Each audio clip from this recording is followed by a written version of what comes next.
Hey, you guys, if you feel guilty about parenting and you say I coulda, woulda, shoulda, well, I did say that too.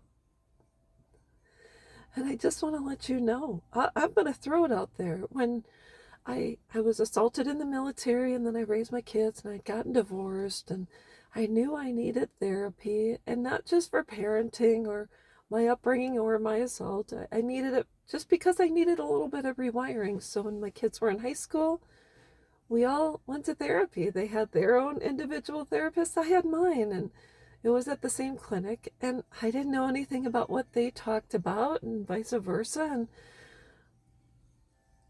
And I laid it all out there. I was 100% honest with my therapist about my shortcomings and what I had been through and what I needed healing from. And they knew ins and outs. And not once while we were all there did anyone step forward and contact CPS or say she's not a good parent, or the dad should have custody, etc. And so everything was on the up and up. And then my daughters decided to cut contact, and I went back to my therapist who had treated me, and I said, is there anything in the notes from their counselors that state what I did, or why they cut ties, or why they're gone? Is there something you can shed light on? Because I need to know what I need to apologize for. I'm my gosh, I don't know what to do. I don't know if they mentioned anything that y'all were concerned about.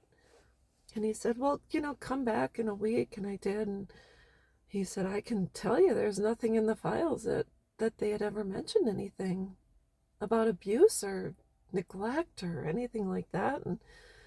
And in fact, he said, here, if I could share one thing is they said the one thing, they filled out this question and answer thing that said the one person I can count on is my mom, and who's got my back is my mom, and this and that. So our therapist didn't mention anything. And I thought, so if the therapist didn't say anything and my therapist didn't say I shouldn't parent, then who's right? And I thought that is really quite something else. And I want to also mention another way you can say to your kids, if you think I'm not a good parent, why don't we have a court? Like, put me on the stand. And I want to bring people from our lives in that were around when I raised you, even your childhood friends and their moms and the teachers and everyone else that was involved.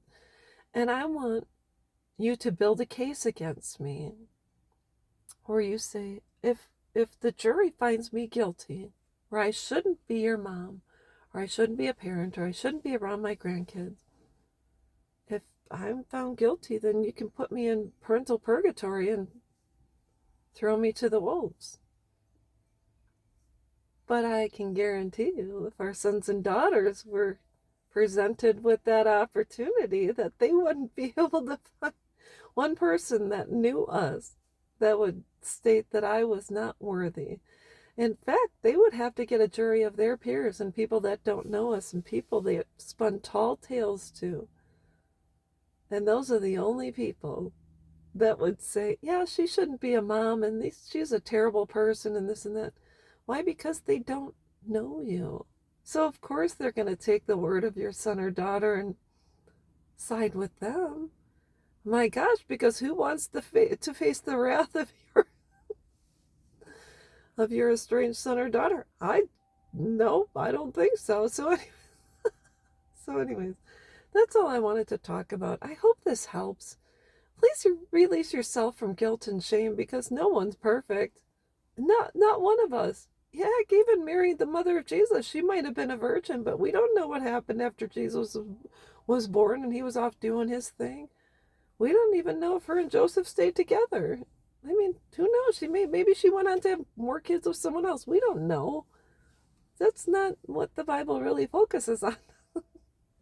We can fill in the blanks. So anyway, that's